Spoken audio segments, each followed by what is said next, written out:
Cuando el Diario de Sevilla me propuso este proyecto, la verdad es que no me lo pensé dos veces, por dos razones: por la gran pasión que tengo por la historia narrada con imágenes de archivo y por el cariño que le tengo a Sevilla. Si ustedes me lo permiten, estaremos juntos en 12 ocasiones, 12 DVDs, y lo llamaremos Sevilla Recuperada.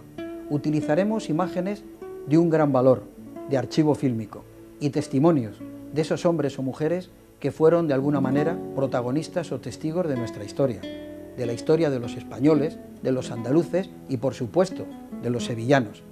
Y abarcaremos el periodo comprendido entre 1896, con la aparición del cinematógrafo en España. Terminaremos en 1975, con la muerte del anterior jefe del Estado, el general Franco, y la instauración nuevamente de la monarquía. En este primer capítulo nos remontaremos a los comienzos de todo, la aparición de los primeros operadores de cine, y podremos ver imágenes, por ejemplo, de la infanta La Chata en Sevilla, con un automóvil de los primeros que aparecieron en esta ciudad, o la llegada de los héroes del Plus Ultra, entrando por las aguas del Guadalquivir a esta ciudad, la aparición de los primeros electrodomésticos, la moda, la guerra de Cuba o la guerra de África, la exposición iberoamericana, la Semana Santa en 1920 o aquel gran Zeppelin en los cielos de Sevilla. Pero desde luego lo que sí que les voy a proponer es que a este primer capítulo de alguna forma le llamemos algo que es así: el cinematógrafo es el notario de nuestra historia.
El cinematógrafo, notario de nuestra historia, es el gran testigo del siglo XX. Los anónimos operadores recorrían el mundo con sus cámaras, siempre dispuestos a recoger con imágenes en movimiento los acontecimientos, para poder informar de ellos a un público cada vez más interesado de conocerlos, a través de imágenes animadas, como por ejemplo estas imágenes que estamos viendo.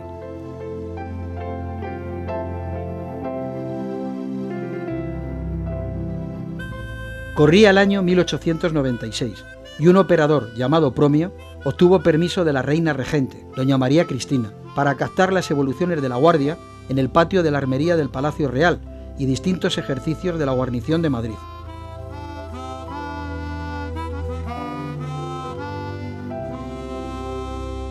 Por cierto, que según cuenta Promio en sus memorias, los jefes de la artillería no estaban dispuestos a disparar sus cañones. Solo lo hicieron al recibir una orden directa de la reina, a la que el cinematógrafo había cautivado. Asimismo, recogió la llegada a la plaza de toros del Matador con su cuadrilla y los picadores, en un día de corrida de toros.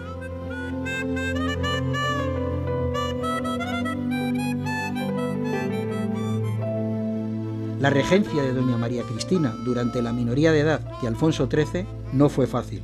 Fueron tiempos difíciles.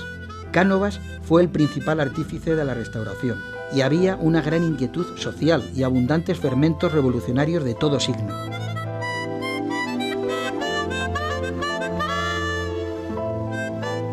Ningún problema cede en magnitud e importancia al que tiene como teatro la isla de Cuba, donde el capitán general Valeriano Bayler es relevado del mando por Sagasta, al suceder a Cánovas.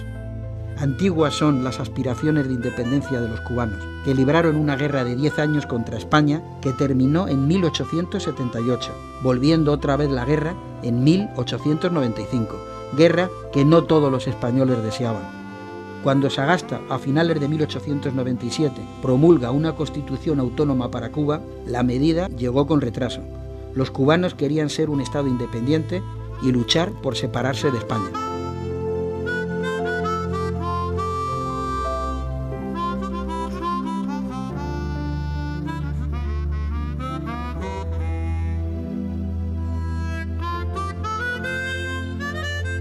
El 17 de mayo de 1902, al alcanzar la mayoría de edad, era coronado como rey de España Alfonso XIII.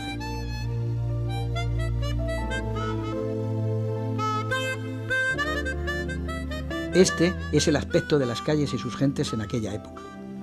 Podemos observar por la forma en el vestir las diferencias de clases en los comienzos del siglo XX.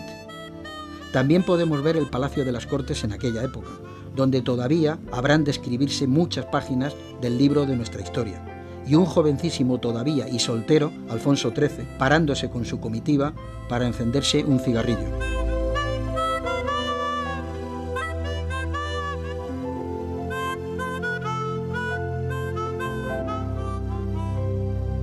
El siglo XX es el siglo de la aviación. El 17 de diciembre de 1903 se consigue volar con un biplano durante unos minutos en Dayton, Estados Unidos. Nuevamente el cinematógrafo daría testimonio de este momento histórico. Y también estuvo presente el mismo año para recoger imágenes de los primeros automóviles que llegaron a España. El avión, el automóvil y el cine van a caracterizar nuestro tiempo, cambiando los modos de vida y las costumbres sociales. La conquista del aire era el reto que se había planteado el hombre del siglo XX. Esa conquista tiene nombres españoles, como el de Leonardo Torres Quevedo, inventor de un dirigible, cuyo vuelo de prueba en París recoge el cinematógrafo. Se bate la marca mundial de velocidad, 83 kilómetros y 200 metros en una hora.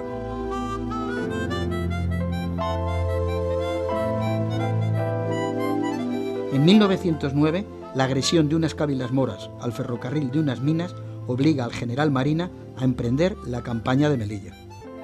Al poco de iniciarse, nuestras tropas sufren un trágico descalabro en el Barranco del Lobo. El ejército de Marruecos, mandado por el general Marina, no podía emprender nuevas acciones sin los refuerzos que habían de llegarle de la península. Para proteger a Melilla de las incursiones de las cávilas, muy envalentonadas, se fortificó el campo melillense. A la llegada de los refuerzos en agosto de 1909, se reanudó la actividad militar en Marruecos. En breve tiempo, nuestras tropas ocuparon la península de las Tres Forcas, los montes que rodean Melilla, Nador y el litoral de la Mar Chica. Estos éxitos devolvieron su prestigio a nuestras armas y permitieron que la diplomacia española, basándose en la firme posición adquirida por el general Marina, negociara un tratado con el sultán, que se firmó al año siguiente, por el que se reconocieron a España derechos de influencia en los territorios de Melilla, Ceuta y Alhucemas.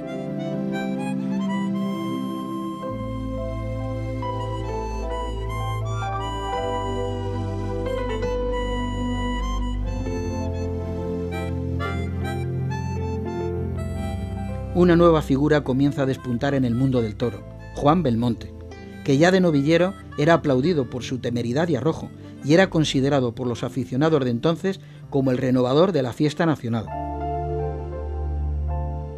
En estos primeros años del siglo, los toros son toros, bravos, astifinos, robustos, con casta y trapío.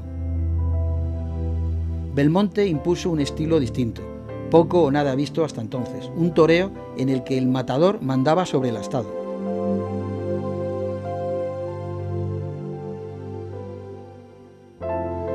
Nombre importante en los carteles de esa época fue también Rafael Gómez, el Gallo, quien en la temporada de 1909 solo toreó 21 corridas, porque estaba quejado de una dolencia contraída el año anterior en México.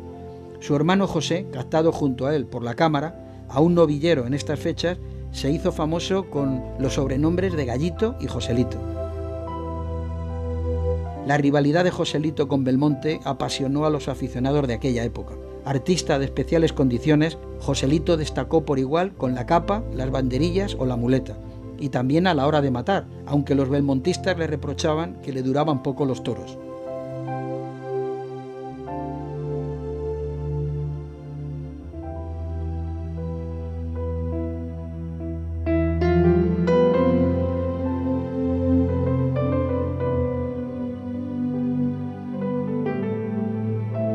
El cine, vehículo de cultura, comienza a ser llamado el séptimo arte o el arte del siglo XX. En aquellos comienzos contó también con nombres españoles, como el de Margarita Xirgu. La película se titula Alma torturada.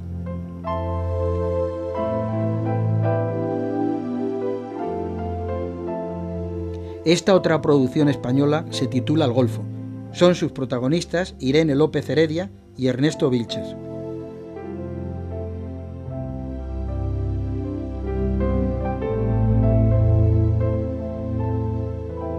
Los actores Juan Bonafé y José Isbert intervinieron en una reconstrucción cinematográfica de aquellos días, que reproduce con gran fidelidad el momento en el que José Pardiñas asesinaba a José Canalejas, presidente entonces de gobierno.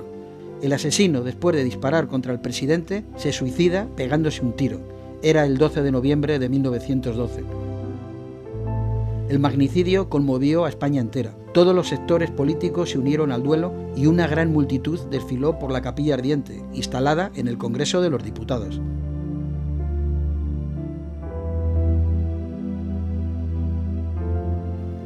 Alfonso XIII presidió el cortejo fúnebre. Se rindieron a Canalejas los mismos honores que a Cánovas del Castillo, los correspondientes a capitán general del ejército con mando en plaza. No se recordaba un sepelio tan concurrido. Canalejas fue enterrado en el Panteón de Hombres Ilustres de la Basílica de Atocha, y a su viuda se le concedió el título de duquesa.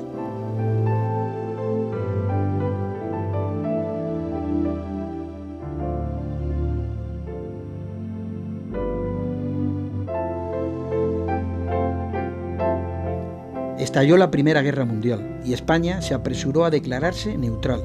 No tenía ningún compromiso con ninguno de los contendientes. La neutralidad repercutió en el auge de la producción minera e industrial. Ambos bandos necesitaban abastecerse de nuestras materias básicas y productos manufacturados. La industria vivió una etapa de expansión.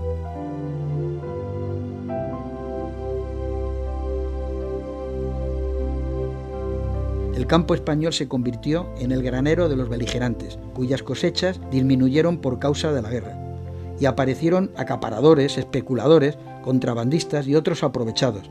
Sus grandes ganancias fáciles fueron un factor muy perturbador en nuestra economía, trastornando el inseguro equilibrio social. Pronto escasearon las subsistencias en los mercados españoles. La astronómica subida de los precios no solo afectó a las clases populares, sino a quienes dependían de un sueldo o de una renta fija: funcionarios, pensionistas, militares, obreros. Aún corrió peor suerte el proletariado agrario, un campesinado famélico que se volcó en las ciudades industriales buscando empleo, pero los salarios no estaban en consonancia con los precios, ni tampoco con los fabulosos beneficios de ciertos grupos.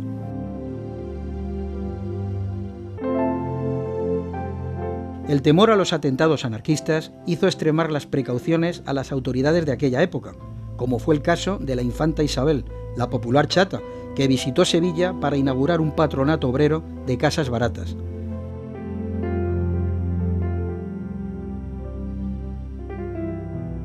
Corría el año 1916. Julio Roeset, director experimentado en aquella época, realizó para La Patria Films esta película. El denominador común de sus escenas fue sin duda el de una candorosa comicidad, pero reflejaban la perfección del gusto de los espectadores de aquella época, poco exigentes todavía. Observen cómo el caballero que lee el periódico trata de propasarse con la señora, sin importarle su acompañante. La inesperada llegada de un cuarto personaje da un cambio de rumbo a la escena.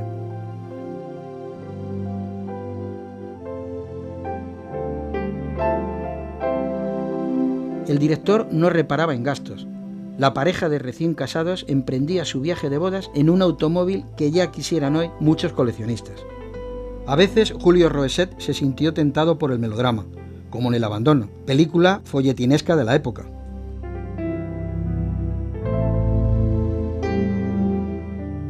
Pero lo que gustaba a todos los espectadores sin excepción eran las situaciones cómicas, aunque fuesen ligeramente subidillas de tono, como esta.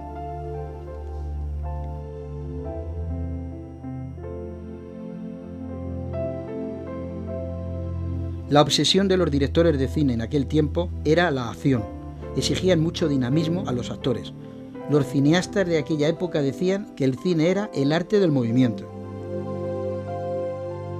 Era costumbre entonces finalizar las películas como las funciones teatrales, saludando a los artistas al respetable público.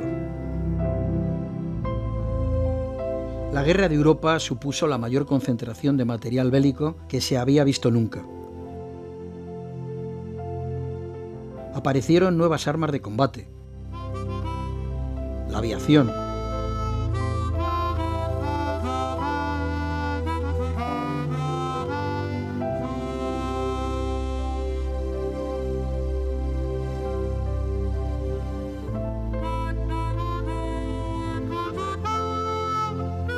los tanques,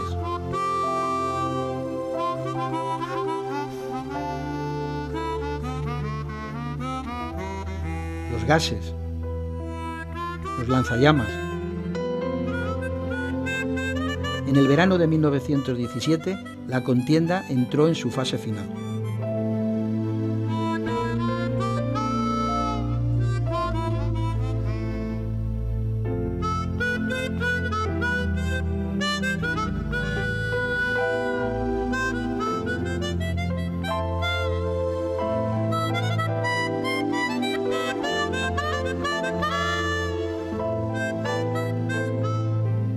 Un deporte que interesaba mucho en la primavera de 1919 fue el pedestrismo.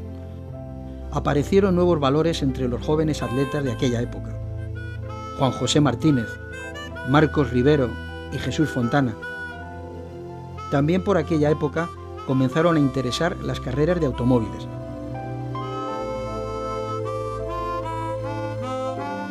Pero el espectáculo que más apasionaba era el cinematógrafo, bastantes de cuyos locales eran todavía barracones de feria. El cine rendía a menudo tributo a la fiesta nacional.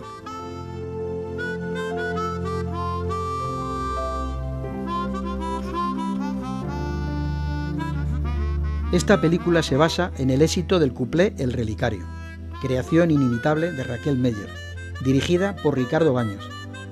La producción se titula Los arlequines de seda y oro o La gitana blanca. Esta es la escena cumbre, cuando Raquel acude desesperada a la enfermería y descubre que el hombre que ama, el torero herido, tiene en el cuello una señal idéntica a la suya. Son hermanos. El drama de un amor imposible. Una convulsión revolucionaria sacudía el campo andaluz desde hacía ya un año. Agudizada su conciencia de clase explotada, los braceros desarrollaron una fuerte organización que desafiaba al poder, fascinados por la Revolución Rusa, que veían como ejemplo de redención. Aspiraban a materializar el viejo sueño del reparto de las tierras. El movimiento se extendió a muchos pueblos andaluces, dando lugar a situaciones de violencia, y duraría hasta el año siguiente. Este periodo fue llamado el Trienio Bolchevique. El hambre y el paro empujaron a la desesperación a los jornaleros.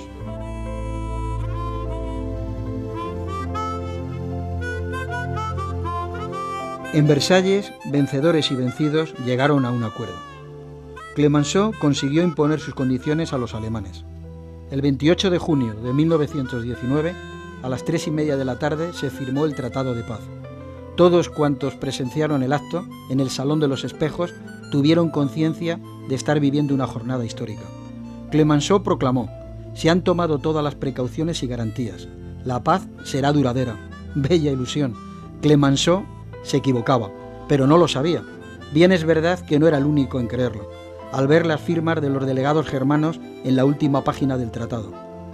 27 potencias vencedoras firmaron el documento, pero los vencidos no le llamaron tratado, sino dictado, por sus cláusulas vindicativas que encerraban el germen de futuros quebrantos para la humanidad. El momento, sin embargo, era de euforia. Apenas un mes después, el 14 de julio, en el aniversario de la toma de la Bastilla, los triunfantes mariscales, entre ellos el mariscal Pétain, encabezaban en París el desfile de la Victoria. Lugar destacado ocuparon en la brillante parada militar el general Pershing, que mandó las fuerzas de los Estados Unidos. La Primera Guerra Mundial había terminado, pero nosotros seguíamos en otra guerra, la guerra marroquí, con el sacrificio siempre impagado de nuestros soldados de reemplazo. Esta guerra seguía siendo impopular en muchos sectores que la consideraban una arriesgada aventura. Ya en el pasado dio origen a fuertes movimientos de protesta.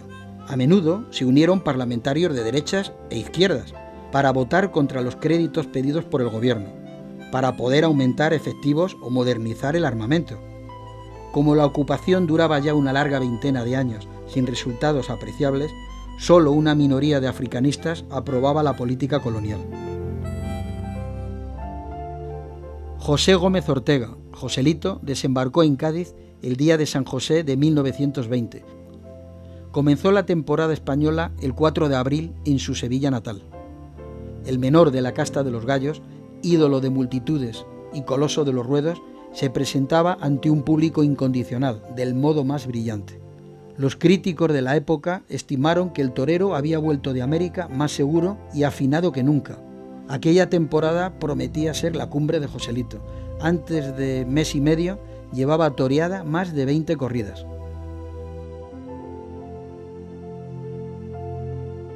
Llegó la Semana Santa y con ella en Sevilla las tradicionales procesiones. Como cada año volvió a congregar multitud de devotos, pero en esta ocasión se advirtió que habían venido más forasteros. Era el inicio de un incipiente turismo.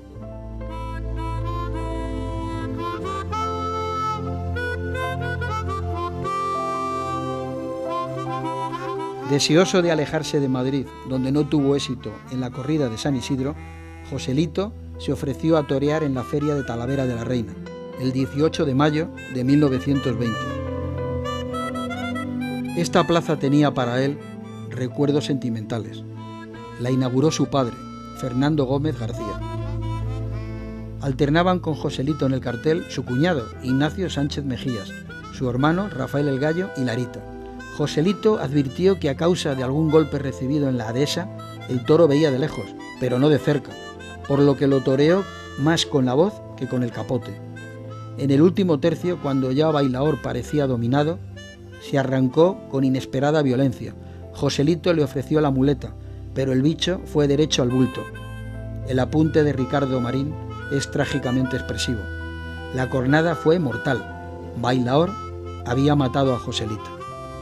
Los primeros en llorarle fueron sus compañeros de brega. En Sevilla, el acto del sepelio fue una gran manifestación ciudadana. Nadie podía querer la muerte de su ídolo. Era tanto su valor, su conocimiento y el poder con el que se enfrentaba a los toros que parecía invulnerable.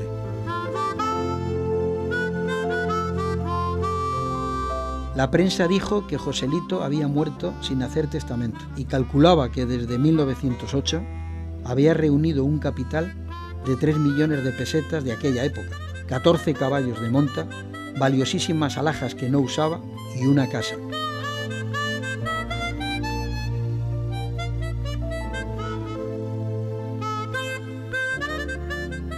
En la comandancia de Melilla, inactiva durante los últimos 9 años, se realizaron en pocos meses importantes penetraciones hacia el Rif, culminando al ocupar el general Silvestre Anual y Sididrís en marzo de 1921.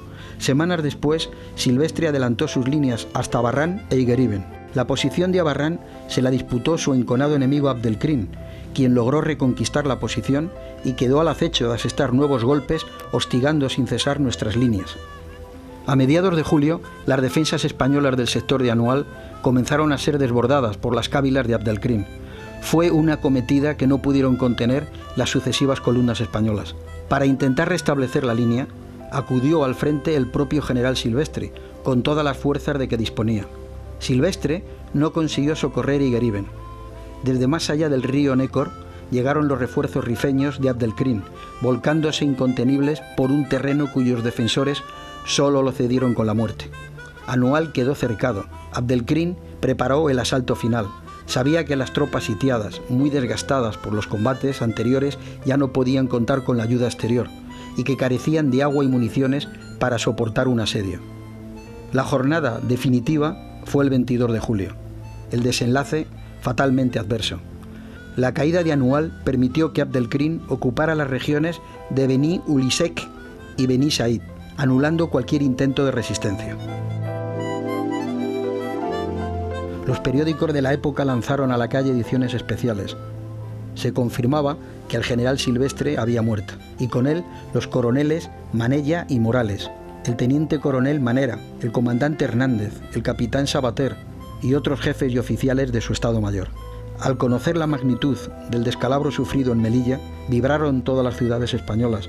La intuición popular no se equivocó al calificar de gravísimo el momento. La gente se lanzó a la calle en todas las capitales españolas.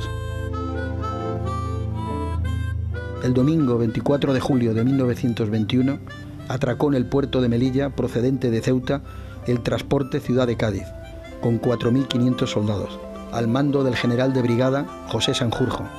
Le acompañaban el teniente coronel Millán Astray, jefe del tercio, con 2 banderas mandadas por los comandantes Franco y Fontanés, y el teniente coronel González Tablas, jefe de los regulares indígenas. El 1 de agosto, Berenguer disponía ya de unos 14.000 hombres. Muchos de ellos no eran soldados experimentados, pero constituían un contingente defensivo considerable. La fortificación de Melilla se hizo siguiendo la línea que existía antes de 1909. Se contó con globos cautivos, que servían de puestos aéreos de observación artillera. El 8 de septiembre, la primera bandera de la Legión recibió orden de proteger Casabona, puesto avanzado clave en la defensa de Melilla. Los regulares protegían el flanco de este avance. En el curso de los combates cayó herido su jefe, el teniente coronel González Tablas. Se cometió la reconquista de Nador cuando aún no se había cumplido mes y medio de su pérdida. Fue el primer encuentro de importancia que sostuvieron nuestras tropas desde el desastre de Anual, el verdadero comienzo de la contraofensiva.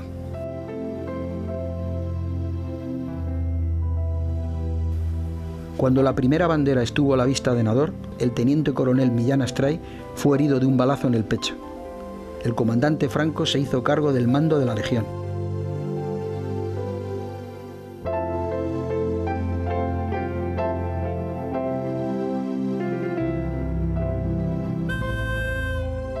En las primeras horas de la tarde del 17 de septiembre de 1921 se conquistó Nador.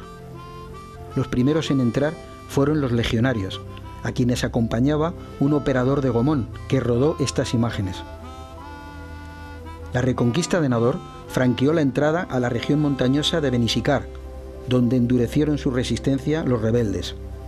En Melilla, la cámara enfoca el campamento de Cabrerizas Bajas, en una pausa de los rudos entrenamientos a que sometían a los jóvenes, hasta adaptarlos a las singulares condiciones de la lucha en tierras africanas.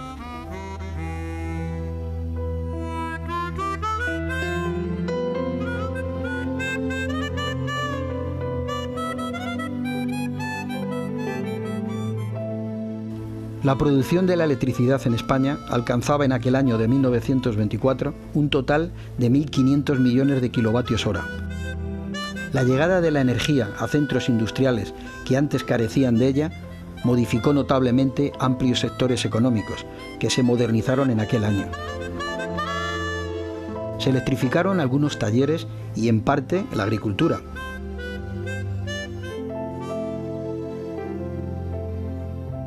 En las ciudades aparecieron los primeros electrodomésticos, instrumentos rudimentarios que no estaban al alcance de todos, pero muchos de ellos se perfeccionaron rápidamente y su uso se extendió entre la burguesía y la clase media. El sector eléctrico absorbió en 1924 una inversión de capital del orden de los 300 millones de pesetas. Decididamente, en materia hidroeléctrica se estaba ya muy lejos de lo que fueron los comienzos de siglo.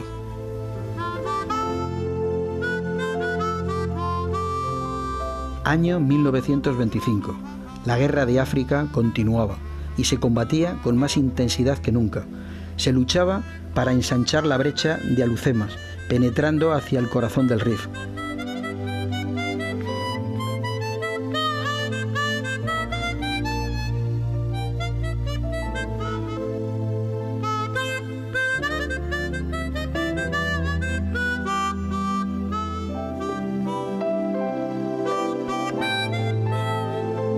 El general Fernández Pérez mandó una segunda brigada de desembarco y desbarató la contraofensiva enemiga.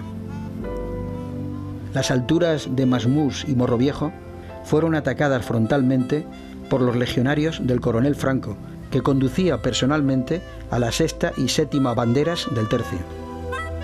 Informaba el general Saro que el enemigo africano comenzaba a estar desmoralizado, según se desprendía de los interrogatorios de los prisioneros, efectuados por el coronel Godet. Cuando Primo de Rivera pone pie en la playa del Quemado, desembarcaron importantes refuerzos para la fase final de las operaciones, desde los puestos de socorro de las avanzadillas hasta los barcos hospitales anclados en la bahía. La Cruz Roja y la Sanidad Militar cuidaron que los heridos fueran asistidos y evacuados sin pérdida de tiempo. En la batalla de Alhucemas se infligió un duro quebranto contra Abdelkrim, a pesar de que éste contaba con 60.000 hombres. El ejército español demostró un alto nivel técnico. La bravura y el temple de nuestros soldados se mencionaban con elogio por el general Sanjurjo, que mandó la misión del desembarco. Resalta la capacidad de nuestra armada, que actuó con gran eficacia.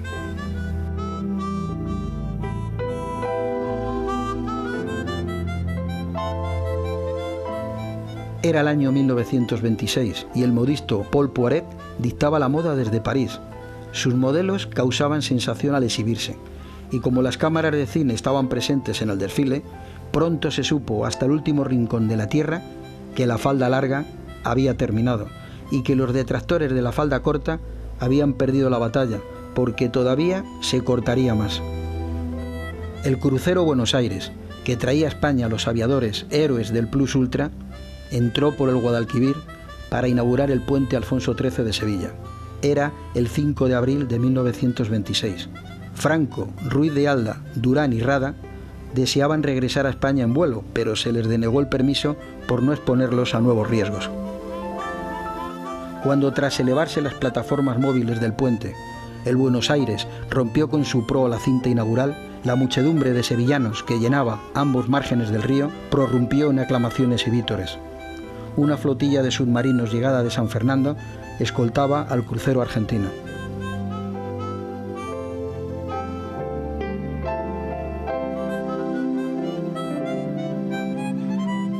El 27 de mayo de 1926, Abdelkrim se rindió a los franceses en el campamento de Targhis.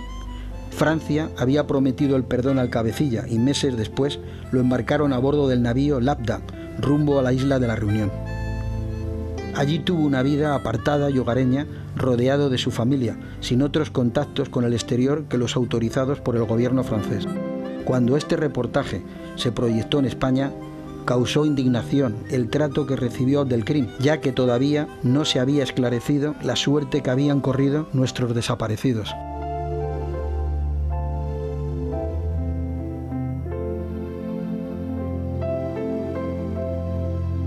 A finales de 1927, la gran mayoría de los soldados que combatieron en las campañas de los 2 años anteriores volvieron a España.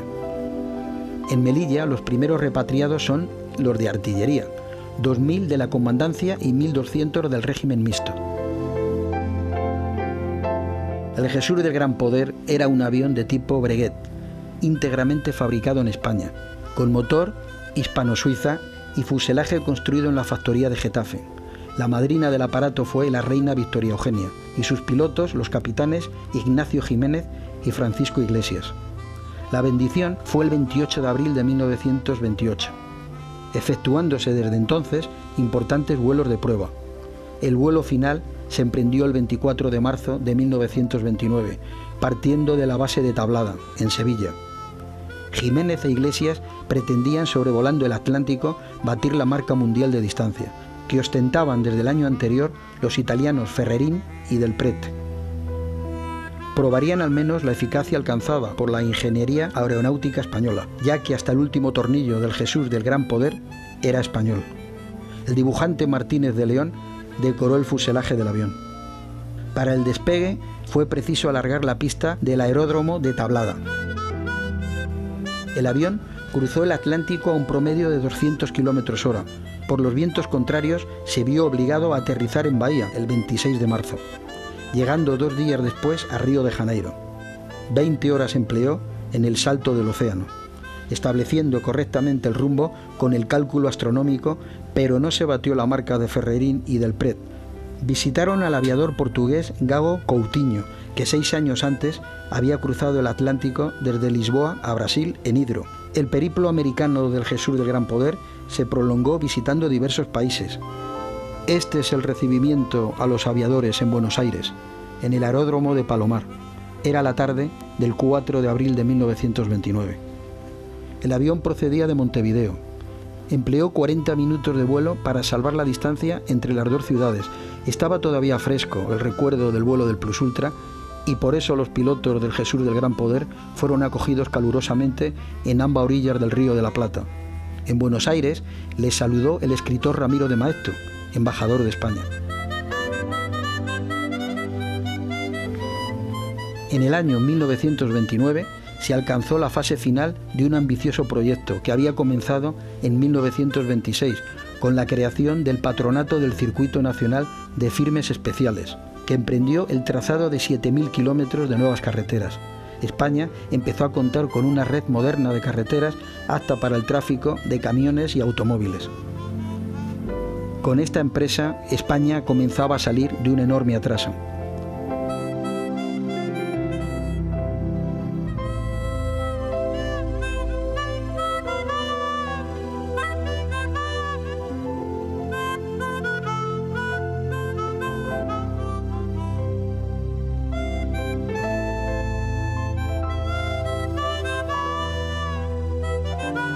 Al mejorarse las carreteras hubo mayor demanda de automóviles, algunos de los cuales eran producidos por la industria nacional.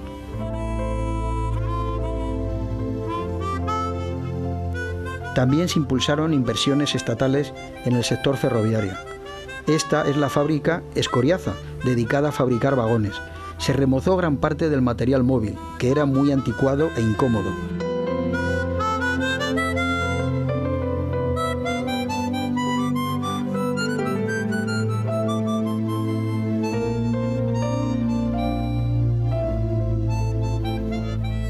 Se produjo una renovación de más de 9.000 kilómetros de red existente.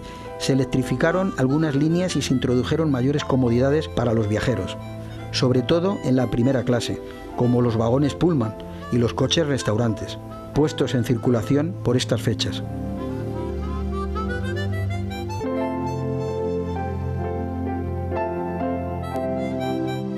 Esta soberbia plaza de España de Sevilla y su palacio corazón de la Exposición Iberoamericana, inaugurada en esta ciudad en 1929, los creó el arquitecto Aníbal González, autor además de otros notables edificios del certamen.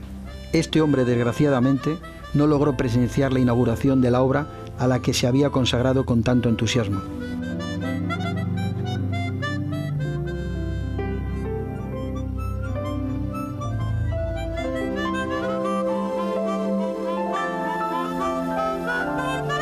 La Exposición Iberoamericana de Sevilla fue concebida como lugar de encuentro de España con las naciones hermanas del otro lado del Atlántico. Las obras de la exposición dieron trabajo a muchos peones inmigrantes, pero cuando terminaron, la mayoría de ellos quedó en paro, agravando el problema social que pronto estallaría con fuerza en Sevilla. El 9 de mayo de 1929, Alfonso XIII declaraba inaugurada la Exposición Iberoamericana. Le acompañaban la reina Victoria Eugenia y las autoridades de la ciudad, con el comisario regio del certamen, José Cruz Conde. Este es el aspecto nocturno de la exposición. Miles de bombillas adornaban los edificios de las avenidas del recinto. También los monumentos sevillanos, como el dedicado a Gustavo Adolfo Bécquer. El más lucido festejo de los celebrados durante la exposición sevillana tuvo lugar en el Guadalquivir, cuando arribó a su puerto la carabela Santa María, réplica exacta de la que llevó Colón al Nuevo Mundo. Alfonso XIII y la familia real subieron a bordo. Los recibió el capitán de navío Julio Guillén. Bajo su acertada dirección se reconstruyó la carabela, atendiéndose en todo a la nave original.